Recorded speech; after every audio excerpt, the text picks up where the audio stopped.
And we are live. What's good, everybody on YouTube? It's your boy Akil McLeod back with another live video.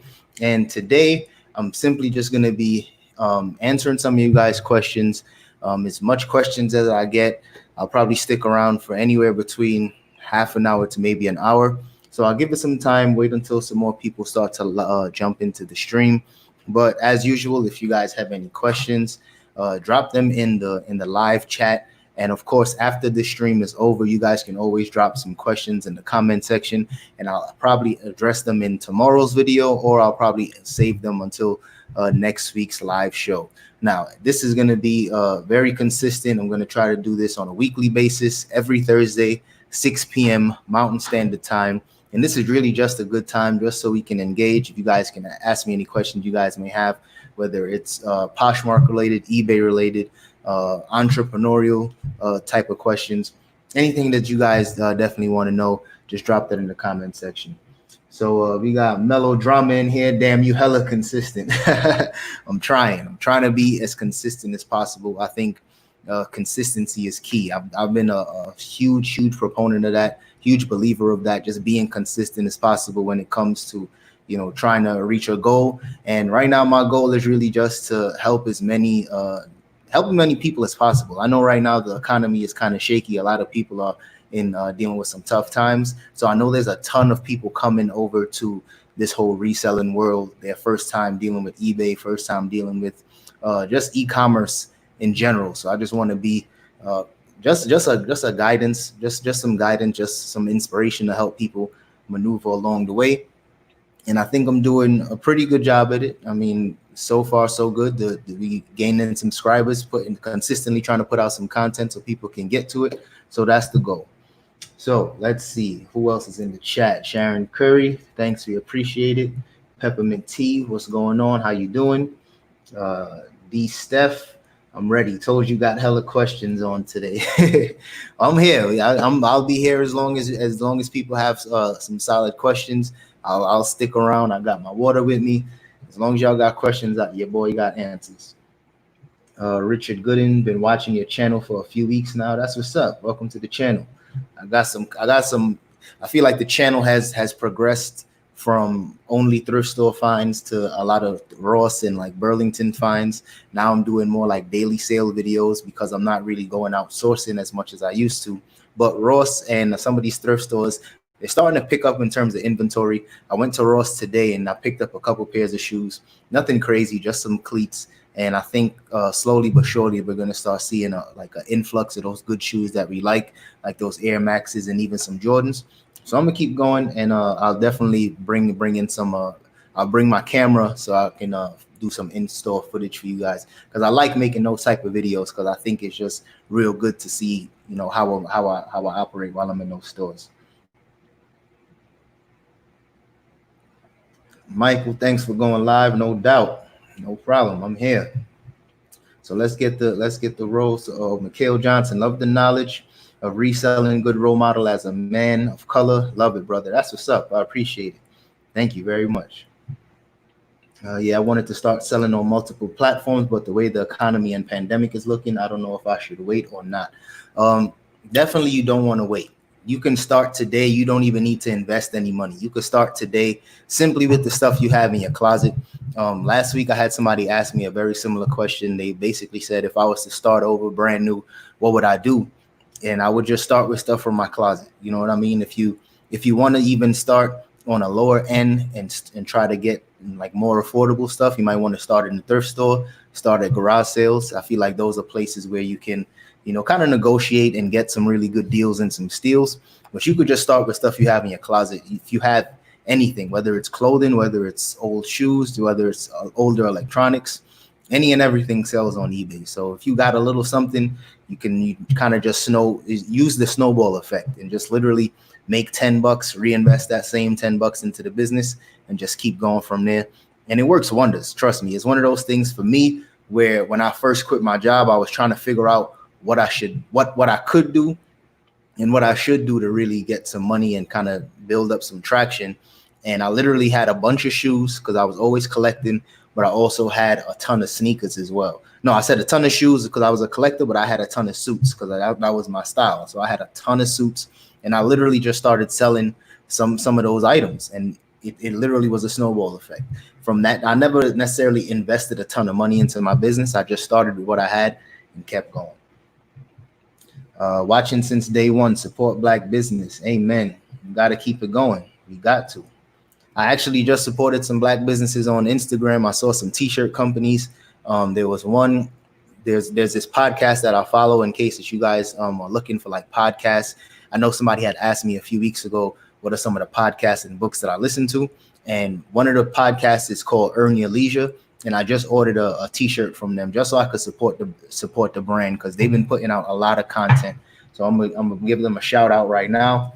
Earn Your Leisure, just in case anybody is wondering. When you guys see me with that shirt, you'll already know what the shirt is all about. So let's get into some of these questions because that's what we are here for today. So thanks for your help and advice. You've inspired me to start reselling over this past year. I'm glad I could help, Charles. That's what's up. That's why I'm doing what I'm doing. Since you have been reselling, have you personally experienced this summer slowdown? Last summer and the summer before then, I definitely experienced that summer slowdown. In terms of sales, it was very, very slow. I feel like even last year, sales for me slowed down around May is when I started to feel that summer slowdown. Because at that point, the whole summer slowdown starts because people are on vacation, people are traveling, people are, they're not really at home sitting on the computer or even on their phone shopping. This summer so far, what would it be in June? Last month was still a really, really solid month. So far, since we're in June, we're just about the middle of June. Business is still doing really well. I try to share some of my daily sales with you guys so you guys can see exactly like what the day-to-day sales are looking like. And the sales are still really, really strong. So I think with the economy being in the situation it's in, and people having to be at home, I always tell people you got to remember there's a lot of people right now making more money on unemployment than they were making at their own job. And perfect example, when those stimulus checks started getting distributed in April, I think it was like mid-April, April 15th, around that time, I seen a huge spike in sales. Drop a comment if that has also happened to you, but I've seen a huge spike in sales because as soon as most people get money, they spend it. And I think that's probably the best. That's probably why sales right now are still doing so good, because a lot of people are at home, they're making more money and they're shopping. So the summer slowdown is real, but this summer in particular, I think it's different. I think it's just some different factors that's at play right now. And people are shopping like crazy. They're buying shoes. I don't sell a lot of used clothing as I used to. And I think that segment, like that category, might be really slow. But as a whole, reselling is still really strong for me. So I'm just speaking from experience. On eBay, do you ever ship with signature confirmation? If so, what's your criteria? Very good question, Richard Gooding. So when it comes to signature confirmation, if the item is something very expensive, I've sold items over $100 and didn't do signature confirmation. But if I'm selling something maybe $200, $300, $400, $500, when it gets kind of more expensive, I think signature confirmation is a little more needed, just for your own safety, just for your own peace of mind. It's an additional, I think, $2.75. It might have gone up since then, but certain more expensive items, I think it's a must, especially if the buyer asks you to go ahead and provide that. You should definitely do that too, because sometimes it could be a cheap item. It might be $20, $30, but that person might live in an area where they don't necessarily feel comfortable leaving their packages at home or just sitting by the doorstep. So sometimes buyers might ask you to do that too. So if the item is super expensive, I'll definitely provide that. And if the buyer asks, definitely provide that as well. You can always charge them extra via PayPal for that too. Sometimes they might be a little fishy about that. Some buyers might not necessarily want to do that. But if you don't want to spend that extra $3 on a cheaper item, you can always tell them, hey, I can do it for you, but you need to pay for that. Let's see. Steph, do you think you will ever transition from eBay and Poshmark to selling on your own website? I've had my own website in the past. When I first started selling on eBay, I had an eBay store, and I didn't have an eBay store. I just had the 50 free listings. So I was using eBay, but I had my own big cartel. And the problem with having your own big cartel is the fact that, your own online store, is the fact that you need to generate a ton of traffic. And eBay just has the traffic. They have the largest audience. They have all the buyers. And the type of stuff I was trying to sell at that point in time was very niche based. I had a lot of vintage suits. I had a lot of like very one of one type of items. So I felt like I was kind of doing myself a disservice trying to sell on a different platform. Now, if you have a ton of Instagram followers, a ton of YouTube followers, and you have that built-in audience, like Paul can too. I know he has his own online store and he's doing really well. It works with that model. But for the typical everyday person that's just trying to sell stuff from A to B, you need traffic. You need a ton of traffic. It's insane the amount of traffic you need. And you can always run Facebook ads and Instagram ads, but it can get very expensive really quickly. So I probably will, depending on if I ever start switching my business model and I start selling something else. But as of right now, eBay is where it's at. Who is better at sourcing, you or your wife? Or is her finds different than yours? I'm definitely better at sourcing. She doesn't enjoy it. She's not a sourcer. As of right now, she helps with the photos. She helps with shipping. She helps with sharing the closet. She definitely helps with just like putting items together and just the overall organization of the inventory. She's helped with that as well too. So when it comes to the sourcing, I feel like that's probably one of my biggest skills. One of my biggest strengths is the fact that I'm really good at recognizing quality. Even if it could be anything from an antique to electronics to clothing, like I can just see something that's quality and could be worth money. For her, she's very organized. She's a very very regimented in her ways. So it's like she makes the business more just easier. She makes the business flow. I'm definitely more of like the creative kind of bouncy all over the place, and she provides more structure. Let's see. Have you ever had buyers open cases against you? Absolutely. Buyers will open a case on you. I have a buyer opening a case. I have an open case against me right now with a buyer. It was a pair of shoes. I shipped them out on time, but it's just still in transit. So the buyer opened up the case and was asking for a refund. When all I did is message them and let them know, like, hey, with this pandemic happening right now, deliveries are slower than usual. So just be patient with me. And I think it's still in transit as of today. As of this morning, it's still in transit. But it's one of those things where buyers are going to open up cases against you. And that's why I say it's super important to just make sure that you're constantly focused on your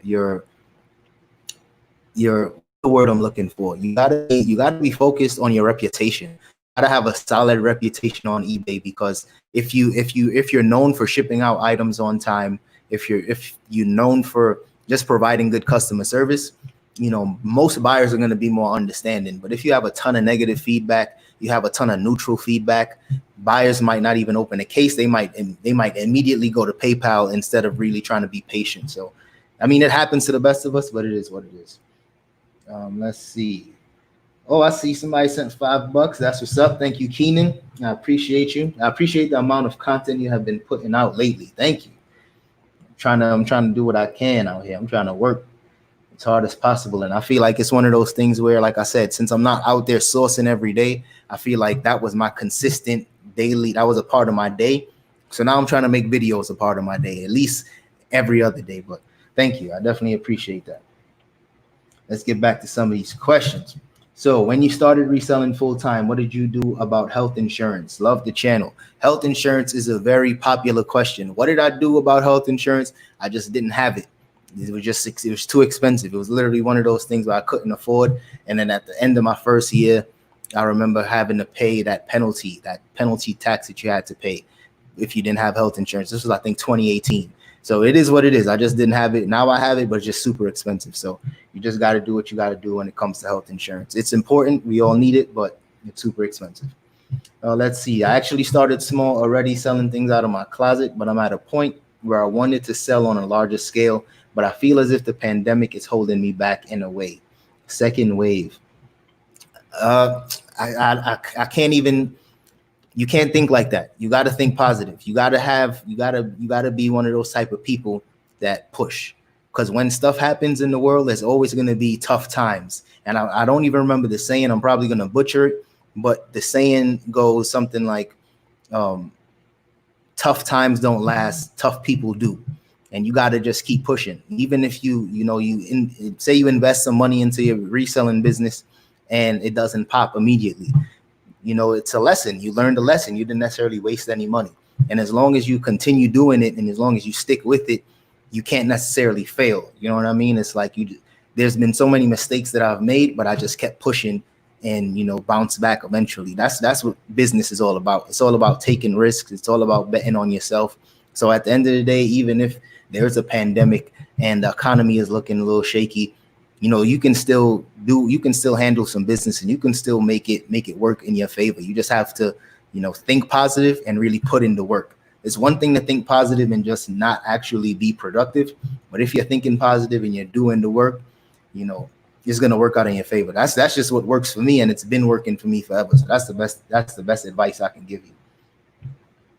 And in terms of a second wave, I mean, honestly, they've been saying that, but I just heard yesterday over the news, they were saying the whole asymptomatic stuff was not necessarily true. And it's very, very rare. So when it comes down to this whole pandemic, I just think it was kind of blown out of proportion and handled poorly. And I just think you just got to keep moving. You know what I mean? You just got to keep doing. So let's see. Twizzy Lifestyle. Do you resell the sneakers that's more hype like Yeezy and Jordans? Because I do. It's very profitable. Yeah, I resell Jordans. I've sold Yeezys in the past, but I would never say that's the foundation of my business. The foundation for me is the basic stuff, the basic everyday. Like for me, my typical customer is that average person that might buy 1 to 2 pairs of shoes a year.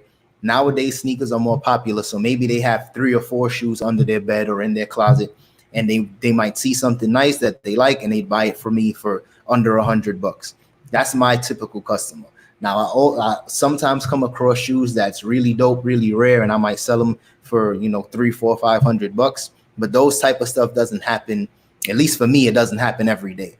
And I used to find myself watching other sneaker reseller channels, and they would talk about how much especially they would go to places like Sneaker Con and sell a pair of shoes for like $400, $500, but they purchased the shoes for $450 and then they sold it for $500. So you get so caught up in the numbers thinking that, people are making so much money, but at the end of the day, it's more important to focus on profit margins as opposed to focus on some of the glitz and the glam. So I sell Jordans all day long. I've sold a couple Yeezys in the past, but like I said, for me, I like to stick to the average shoes, the average brands that everybody can afford. And I like to do a lot of bulk. When I buy one particular shoe, I might buy one shoe, but 50 pairs, 60 pairs. And that's what kind of helps me build up profit. So that's what works for me. Most definitely doesn't take a lot. I started with wave brushes. That's what's up. Shout out to my boy Shaman. He got a wave. He got a company called New Wave. I'm gonna drop that in the chat so you guys can check it out. If y'all ever remembered Rick Ross, he did this interview and he said, if your friend has a business, you need to rep that business like you own it. So I'm gonna be throwing out a lot of plugs throughout the chat. That was the name of his company, New Wave Era. He sells wave brushes too, and I think his business is doing really well right now. Even some celebrities are reselling on Poshmark. With celebrities reselling on Poshmark, I think they're doing it mainly for like charity. But for me, just speaking for me personally, Poshmark is not the same. I don't care what celebrities is on there making money or claim to be making money. Poshmark for me is very, very dry. And I think it's come to a point where there's more sellers than there are buyers on Poshmark. And speaking from experience, I do a lot of shopping on there as well because I try to source from Poshmark. But if anything, I'm sourcing from Poshmark. I'm not necessarily shopping to buy stuff for myself. And I think ever since they slowed down with their marketing, I used to see a ton of ads, a ton of commercials on TV and online on YouTube in particular. And those same ads that I used to see for Poshmark, now I'm seeing a ton of Mercari ads. I'm even seeing eBay ads before I'm seeing Poshmark. So hopefully they get back to their marketing because I think that initial push is what made sales so good. But now it's not the same. What's good, Mr. Thrifty Texas? Hello, brother. I'm looking to start my own channel. Any beginner tips?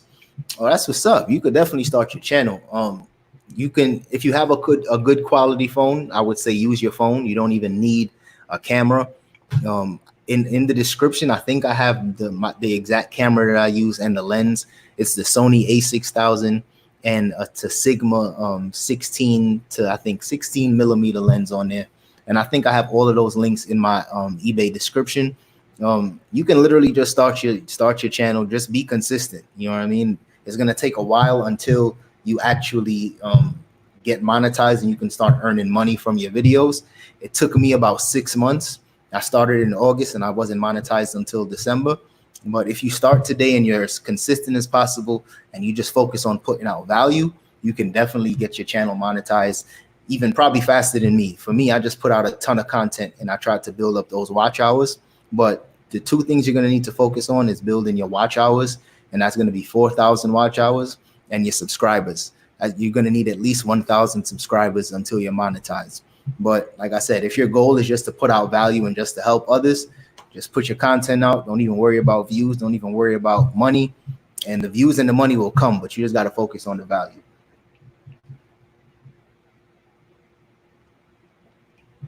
Will eBay ever collect their fee immediately upon the sale of the item like they do on Poshmark, instead of billing the seller once a month? So I think the last time I checked, when I seen the eBay seller update, they were saying that by eBay doing eBay managed payments, they're going to be taking out the fees immediately, and they're going to be depositing the money to whichever bank account that you have on file. So I think it probably would be best to set up a business bank account if you haven't already. That way you can separate your personal and your business. And just in case, eBay has any type of glitches within the first few months, because I think everybody's going to have to transition over to manage payments. And I think you might still be able to use PayPal as an option, but I think just to be on the safe side, it's probably best to, like I said before, have two different business accounts. That way, if there is some type of glitch or some type of something bad that happens to eBay managed payments, at least you still have your personal funds that you can access. I know there's a lot of people kind of on the fence and kind of upset with eBay managed payments, but for me, like I tell you guys all the time, I'm just trying to think. I always think positive. I always look for the better things of it, the better things in it. And with eBay managed payments, we won't have to pay PayPal fees anymore. So I think that's going to be really dope. And I think it's about time eBay finally moved over to just handling payments instead of always doing like separate stuff. So I'm looking forward to it. I do anything over $100. I think you was talking about the fees. We were talking about shoes earlier. Let's see. Teach, Posh, Repeat. I appreciate your professional content and your stance on business and growth. Thanks for sharing your passion with us. Thank you. I appreciate that. I'm trying to, put the good energy out. Yo, bro, I can't make any sales on Poshmark. Any tips? I do fine on eBay. I can't make any sales on Poshmark right now either. I can't even give you any tips with that. I think I was saying earlier, I think Poshmark just needs to get back to marketing and trying to get more buyers on the app. Sharing always helps. I'm still sharing the closet a few times a day. I'm not sharing it as often because it's in the back of my mind, but sharing is the key. Sharing is the number one way to get more sales. And there's tons of people on YouTube that have a bunch of Poshmark like tips and ways to like kind of manipulate the system. Some people use virtual assistants to share their closet. Some people have bots. Like there's ways to manipulate the system. For me, I don't do any of that because I'm still making consistent sales on eBay. So the best I could tell you is just share your closet as often as possible. You might want to look into getting a virtual assistant. I think they're really cheap. And some of the websites people use is Fiverr and Upwork.com. Let me put that in here as well, just in case anybody else might be interested in getting one of those. Upwork.com and Fiverr.com. The downside to it, I know a lot of people were saying having a virtual assistant. I mean, using a bot on Poshmark is against the rules, but I know so many sellers that's using bots and they're killing it. And they're not, the thing is, even if using bots was against the rule, Poshmark wants to collect those 20% fees. So even if it seems a little suspicious as to how somebody's able to share their closet consistently, they're not going to stop you if you're making sales. They're not going to get in the way of that because they want that money. So that's the way I view it. I don't use a bot only because I don't care that much. If I wasn't making sales on eBay and I wasn't making sales on Poshmark, I probably would invest in a virtual assistant. But that's just my only tips I got in terms of Poshmark. Would you say that you're a fan of McQueen? No, not really. Not a fan of McQueen. I like those one shoes that they had. They had like that. I'm not gonna. It was like some type of like a platform wedge type of shoe. I thought those were dope, but I never bought a pair, so it wasn't really my thing.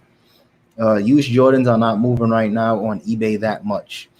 You might want to just check out the comps, because sometimes some people price their stuff too high. You know, it might be used, it might be a little too beat up, and they price it really, really high. And sometimes people price their stuff too low, and buyers think that, you know, it could be fake, because as we all know, there's tons and tons of fakes on there. So just check the comps. If your item is used, only compare your item to other used items. And if yours is in really good shape, you know, you want to, if you're selling something and you don't necessarily, like me, I don't necessarily accept best offers, but if you want to, accepting offers on items is a really good way to kind of build up more sales. When I was selling clothing, everything in my closet, everything in my eBay store, I accepted offers on, and I had a very, very quick sell-through rate because I was accepting offers really quick. If I had it up for $30 and somebody sent me an offer for 20, I would take it. So just keep that in mind, consider that. And I mean, Jordans are still selling, especially after the Last Dance. People are buying Jordans like crazy. So you might even want to check your pictures and see if you need to take some fresh pictures. You mentioned that you're about to use Mercari. What made you want to use Mercari more? What made me want to use Mercari more is the fact that Poshmark sales are super slow. And like I said earlier, even though eBay sales are really strong for me right now, I'm a firm believer in selling on multiple platforms.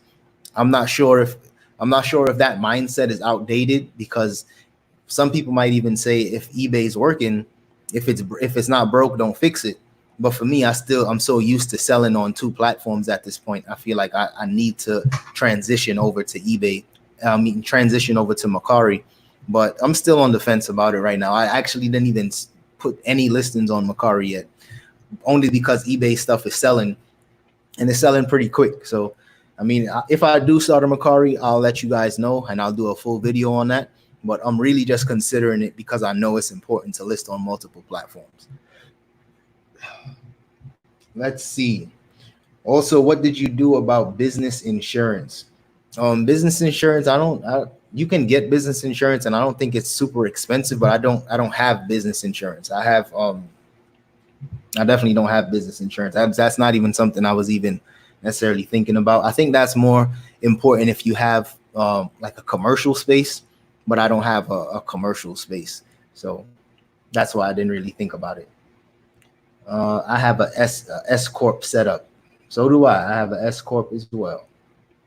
Let's go down into some of these questions real quick. You got a lot of questions, so I definitely appreciate all the engagement. I'm going to try to get to them as soon as possible for y'all. Let's see.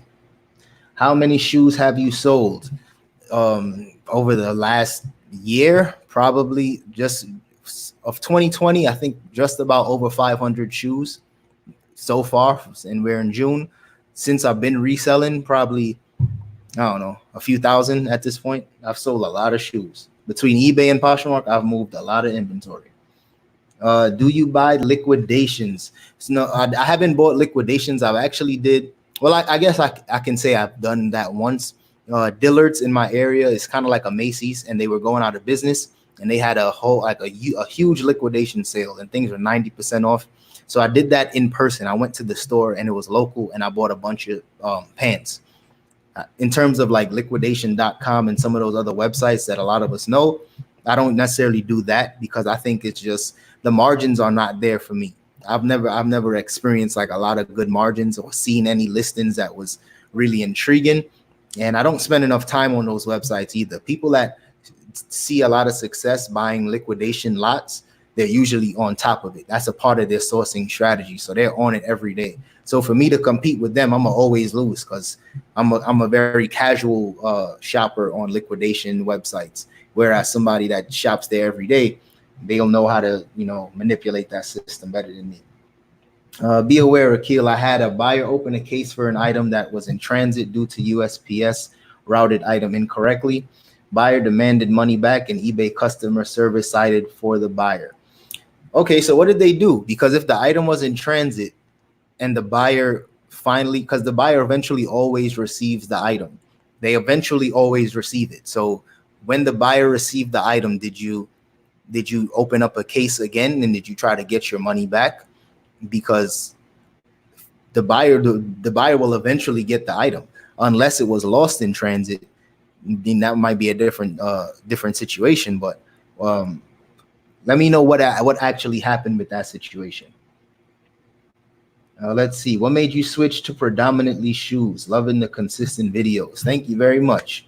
What made me switch predominantly to shoes? So when I was in California, we was doing a lot of thrift store shopping, and the thrift stores out there were really cheap. And I found some of the best brands ever. I used to find crazy stuff, and that's why I was doing so many trip to the thrift videos, because I thought the stuff I was finding was amazing. Since we moved to Arizona, the thrift stores out here, just fashion as in general out here is not the same.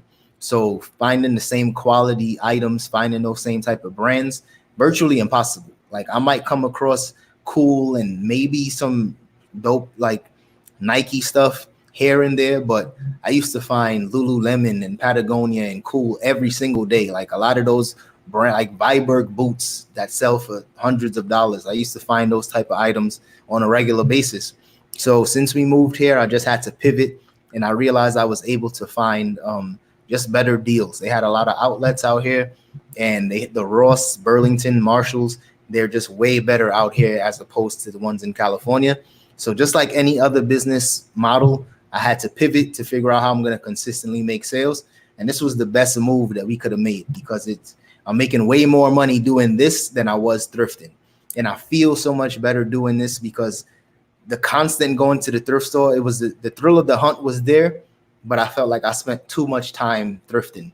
And now that my wife is working with me, when I bring home a ton of shoes, if I bring home 100 pairs of shoes, we knock them out together in the day, and that's it. I don't even need to necessarily leave the house again because I have a ton of inventory. So in a nutshell, that's why we did that. Beverly Sinclair, I'm leery about using the flat rate envelopes to send shoes. Afraid they'll be damaged, but it's the cheapest way to send. Have you found shoes gets damaged sending this way? Any tips? So I've never had any items get damaged in the mail, and I ship out a ton of shoes just about every day lately. Thankfully, I've been shipping out anywhere between sometimes as much as 10 to 15 pairs of shoes every day, sometimes a little less. I mean, specifically because sometimes when I make these videos, sometimes it might carry over to the next day where I'm sharing some of the sales. So I usually ship out a ton of shoes, a ton of stuff in padded flat rate envelopes, and they never get damaged. I just try to be careful. I don't try to squeeze shoes into the padded flat rate envelope. If it's too big, I just ship it out via pirate ship. And that's the best thing that works for me. Outside of that, you just got to make sure that if it's a smaller item, if it's a delicate item, you just got to, put some bubble wrap. You might want to double bag it just so that it could get some extra comfort and some cushion. But you definitely just want to make sure, however you're shipping out the item to the buyer, you're shipping it in a way, if you was to receive it, you'd be happy and you'd be glad that they, shipped it carefully. For me, I just try to make sure I ship out items carefully, and it might cost a little extra money, but it is what it is. What's up, everyone? First time catching you live. What's going on, man? How you doing? I'm glad you're here to catch the live. Hi, Akil. Hi. I did some online quarantine shopping and got some really good deals on things like hiking boots. That's what's up. I know Nordstrom Rack and a lot of other stores, when quarantine was really in full effect, people was getting crazy deals because Nordstrom Rack was doing like 70% off some stuff. And I bought some shoes, but by the time I found out about those deals, it was too late. But I know a lot of people was getting crazy deals, Air Maxes and some boots and certain stuff from Nordstrom Rack for like 30-40 bucks, brand new in box. So I know the deals was there. I just didn't capitalize on it like I wish I did. Everybody, please hit that like button when you come in. Boost it up. Amen. Thank you. Hit that like button for your boy. I need every like because YouTube needs the like. Let's see. I like that motto. Everybody got to eat. Amen. Shout out to the wife in the chat. Let's see. So I've been paying attention to your videos, and I was wondering, what do you think about selling women products such as purses, sandals, necklaces, bracelets? Purses and sandals, I've had experience with selling. I've sold those in the past. I've sold, like, I got a bunch of Sanook sandals one time, and they were all for women. And it took a while for them to sell because it was very, very, what's the word? Very, what's the word I'm looking for? It was just a lot of people selling those same sandals. So it just didn't move as fast as I would have liked it to. Purses is definitely a really good market to get into because, as we all know, women love purses and they'll spend a lot of money on some purses. But outside of that, necklaces and bracelets, I'm not really into that because I feel like the margins are a little too low and it's very, very saturated. Saturated is the word I was looking for. And jewelry is kind of subjective. Some people might see jewelry and just kind of pass on it and just keep scrolling through. So for me, I didn't really want to get into that. But purses and sandals, you can make some good money off that. Enough meat on the bone for everybody. That's right. Everybody got to eat. Let's see some more questions. Hi, Akil. I did some online quarantine shopping and got some really good deals, mostly fall and winter items. Trying to decide if I should list now or hold for Q4. Your thoughts? I would list them now because it's cold somewhere. People might be going on vacation and they might need something. And some people even shop in advance. Like some people try to get deals early. That way, when the fourth quarter comes around and winter time comes, they don't have to think about it. So I would list it now, but expect the sales later on. But you just to be, better safe than sorry, I would just list it now and get it out the way. Take advantage of some of these free listings that eBay is giving us right now and just take advantage of that. And you never know, you might sell some of the boots and some of the things now, recoup some of that money, and then fourth quarter you can really sell out. So I would just list it now. Hey, Akil, I'm currently on Poshmark and I want to branch out to eBay. I feel intimidated by that platform. What advice would you give to a new eBay seller? First thing, you want to work on your feedback. You definitely want to try to build up some feedback. That way buyers feel comfortable shopping with you. So you definitely want to at least do some purchases on eBay, and you could start with buying the everyday things that you would use every day, like a toothbrush or some toothpaste, and buy something small. And a lot of these big eBay stores, they give feedback immediately. So try to focus on some of those larger eBay stores that sell basic stuff, and make sure that's not expensive, something cheap. Just try to focus on building up your feedback. And that way, when you start selling more items, people won't necessarily click on the feedback score and see if it's buyer feedback or seller feedback. I just know for a fact people are more comfortable buying something from somebody when they know that they've had somewhat of a track record on eBay. So that's the first step I would say that you should do. I've been on managed payments for the last year and a half, and I love it. I got monies to my business account daily, no problems. That's what's up. That's what I like to hear, because we all gonna have to do managed payments soon. So I'm glad to hear that he's not having any problems. Where do you get boxes from when you ship shoes? USPS doesn't fit all kind of shoes. Most of the time I'm using the USPS shoe box. All the boxes I get, I use free boxes. I don't necessarily get any expensive boxes. I don't pay for them.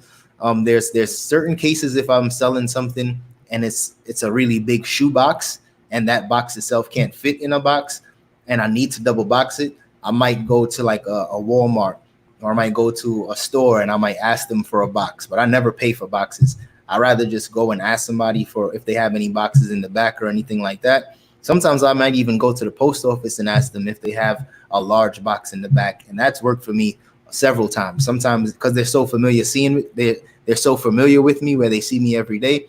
They might just go in the back and grab a big box for me and give it to me. So I would just say, just order your boxes from USPS, and outside of that, just try to get free boxes. Have you ever sourced at your local grocery store? No, I haven't done that. I know in Cali, we had Grocery Outlet, and a lot of people used to source on there, but they're bigger. They're like big Amazon sellers. For me, I didn't really do that because I wasn't on Amazon, and I'm still not on Amazon, but grocery stores is a good place to source as long as you know what to look for. Let's see. Hey, Akil, can't stay. Just wanted to pass on the love. Keep it up. Thank you very much, man. What are bots on Poshmark? Bots on Poshmark are basically it's like a bots is short for robots, and it's a way that people basically create an algorithm to constantly share their closet. So for the typical person, we might share our closet maybe 3 or 4 times a day. If we're really trying to make sales, that bot is going to share your closet 100 times a day. And by having your items on the top of the search every single time, people are going to be, more exposed to your items. So that's why people use bots. Give me your credit card information. Oh yeah, sure. Too many fake jerseys on Poshmark. It's freaking crazy. People are getting ripped off. Yeah, there's a lot of fake jerseys on there. It's a lot of fakes on Poshmark and Mercari. There's just tons of fakes, tons and tons of fakes. I don't understand what's going on. Let me see something really quick. Somebody sent $3.99. Tom Harrington, thank you very much. Thanks for your content and encouragement. I appreciate that. Let me block this person really quick. So yes, too many fake jerseys on Poshmark. I know it's a lot of fakes on Poshmark, and it's a lot of fakes on Mercari. It's outrageous at this point. And I think you just got to be smart. You know what I mean? It's like, if you have real items, you want to make sure that your items stand out as best as possible. Take the best type of photos. And, the thing is too, what's crazy to me is that Poshmark they don't care. Poshmark and Mercari, they don't care if the item is fake. On eBay, I'm not going to say they don't sell fakes on eBay, because they definitely do.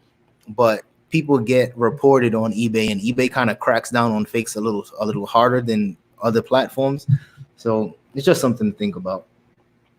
Bots are programs that run as an extension through your web browser. Yep, you got it. Mercari shipping and fees are ridiculous. I rarely use that platform anymore. See, I've never made a sale on Mercari, so I couldn't even speak on that. I've made purchases on Mercari where I've bought certain stuff just because I needed it and they were the only place that had it. But I can't even speak on my experience with selling on Mercari because I never did. What do you feel is a good ROI for online sneaker flips? Any tips finding deals?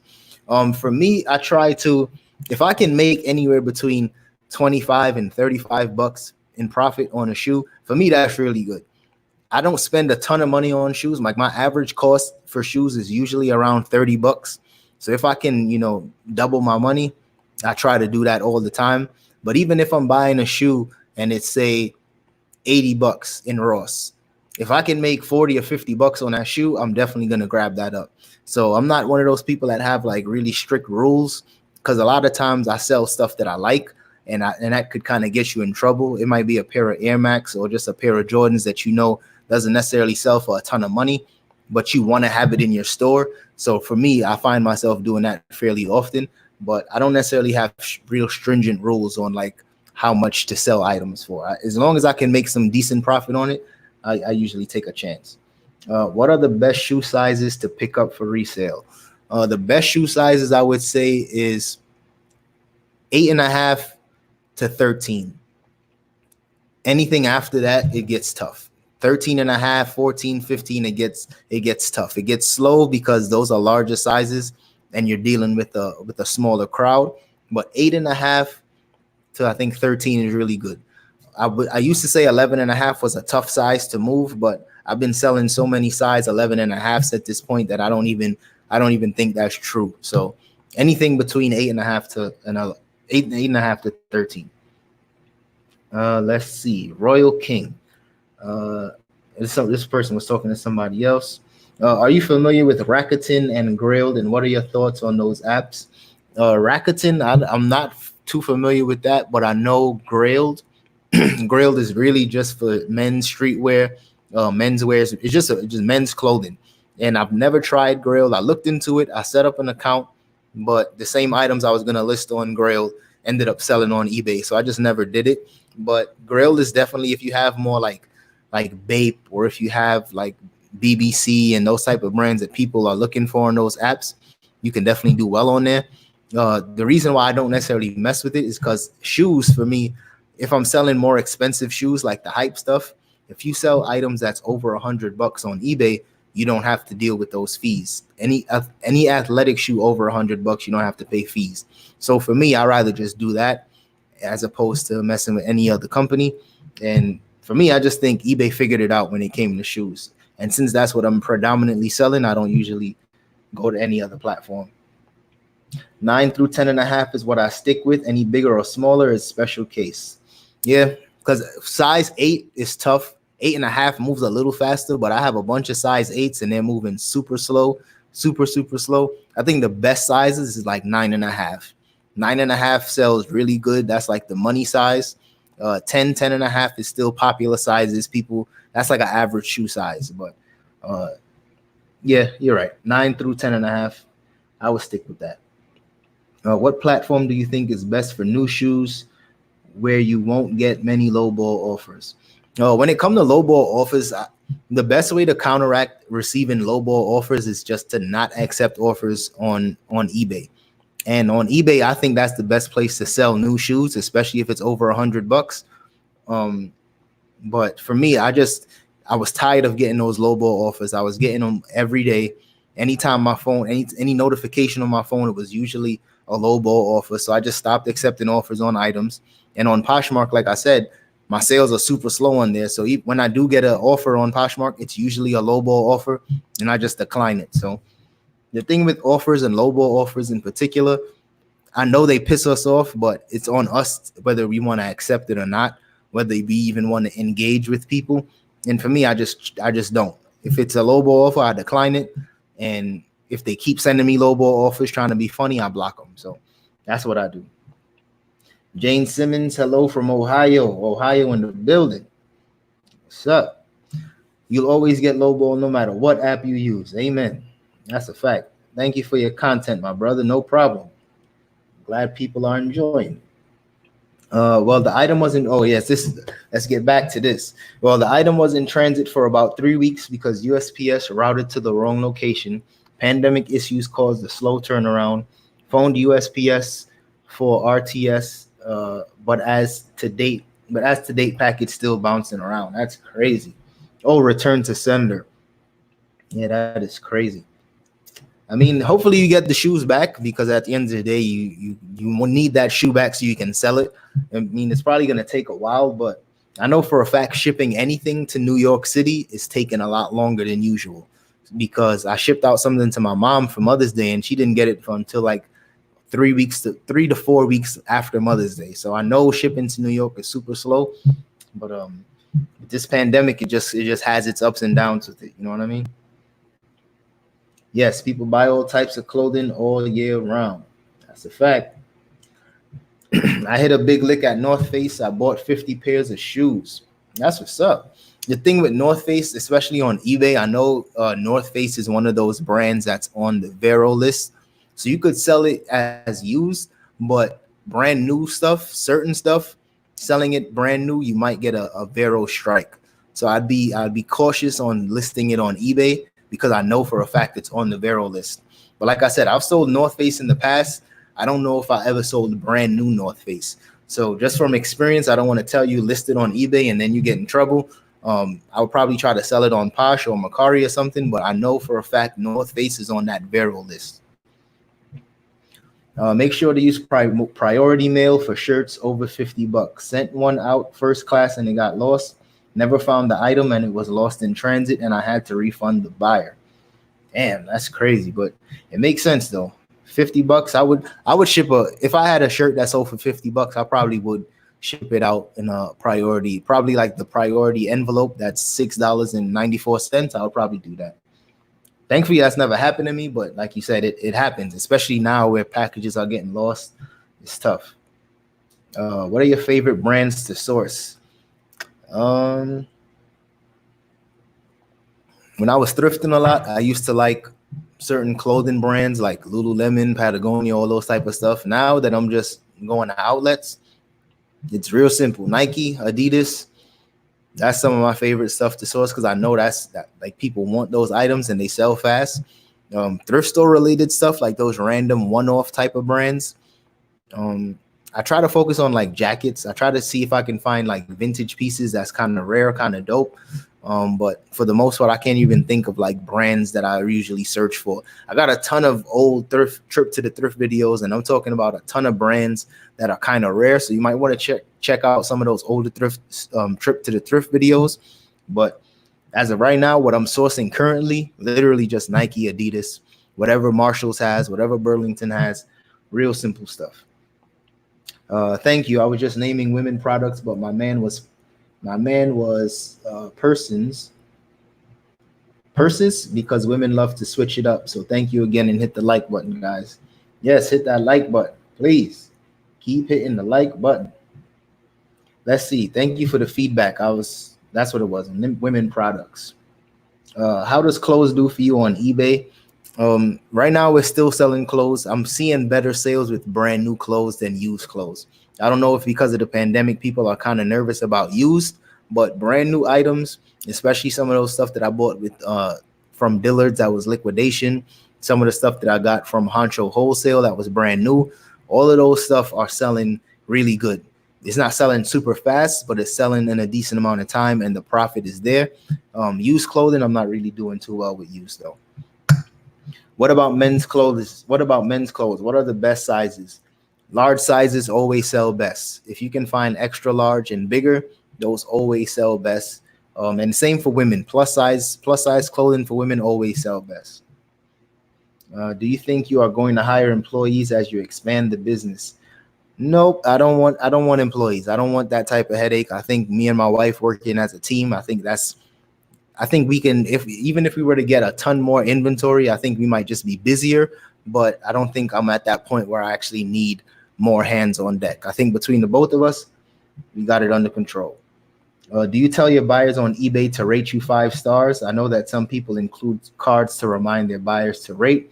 I sold a few items, but the buyers didn't rate. Most buyers are not going to send you any feedback. Very few buyers, they might be very happy with it. They might be impressed with your shipping speed. They might be glad that it's, perfect condition if it's used. But most people don't send feedback. I think it's like 15% of buyers, or even lower than that actually leave feedback. So you might, I think using those cards is really good. It's a good reminder. You might even want to send them an email. But I think one of the best ways to get feedback is to give feedback. So wait a couple days once they receive the item and you check the date that they received it, then you might leave them feedback, and that could be a good reminder for them too. When it comes to feedback, for me, honestly, I don't care at this point anymore. It's like I have a decent amount of feedback to the point where buyers kind of trust that whatever they're buying from me is going to be getting to them on time and it's going to be as described. Once I hit 1,000 like feedback rating on eBay, I stopped caring as much. But feedback is important. So if you can kind of think of different ways to garner more feedback, it's definitely helpful, especially if you're brand new. How do you make an offer with a seller on an item? Just hit the offer button. Send them an offer or send them a message. Either way, they'll definitely respond. They'll either accept it right away or decline you if it's a low ball. I don't know if you guys realize, but some of your kid shoes sell great as adult shoes. For instance, a 7Y is the same size as a men's size 7. Also listing small men's shoes for larger women's shoe sizes. I don't know if that's true. I know a 7Y is an 8.5 in women's. I know that for a fact. I don't know if it's the same size as a men's size 7. It might be, but I'm not exactly sure. But I think that is a good tip, listing it twice, not listing it twice, but putting that in the description. Like sometimes if I have a shoe and it's a men's size 6, I always put men's size 6, women's size 7.5, just so that it could pop up in search, and that if women are looking for particular shoes, they'll be able to find that too. Let's see. Are you still purchasing a wholesale seller? From Honcho Wholesale, that was like a one-time thing. That was basically me kind of promoting Honcho Wholesale. Since the pandemic, I think some of their orders kind of got slowed down. So I'm not sure, what's really going on with them. But check out the website, Honcho Wholesale, or check out the video too. Um, I'll definitely do business with them again because that box that they sent me was really good. And I know a couple people that was in my Patreon group at the time, they made a purchase as well, and they said the box was really good. So for me, Honcho Wholesale did pretty good. Let's see. Have you thought about selling on Depop? No, Depop I think is better for vintage pieces, and I don't sell a ton of vintage. I actually picked up like a vintage Harley Davidson t-shirt today, and my wife is from Buffalo, and it had like a big buffalo on the back, and it said Buffalo, New York. So I might list that on. I'm definitely gonna list that on eBay, but something like that would do really well on Depop. Like I know people like Harley Davidson tees, vintage stuff, but I don't sell a ton of that type of stuff. So for me, I just stick to eBay. What do you use to help account for your taxes as a business owner?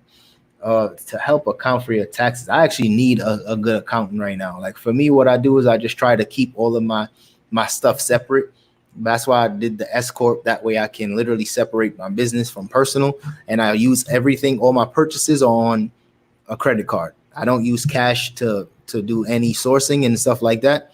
So just by keeping everything in line and in one statement, in literally one separate account, makes it easier for tax people to kind of handle all those type of stuff. I'm actually in need of a good CPA or like a tax professional. So if you guys have any suggestions, just put that in the chat for your boy, because I definitely need to know, or just send me an email at DapperAdvisor@gmail.com.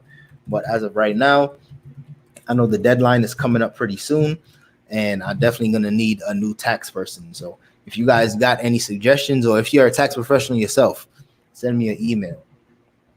I think that's all we got. We got 70 people in the chat. I hope everybody hit that like button for your boy. I'll stick around for a few more minutes in case anybody has some last minute questions.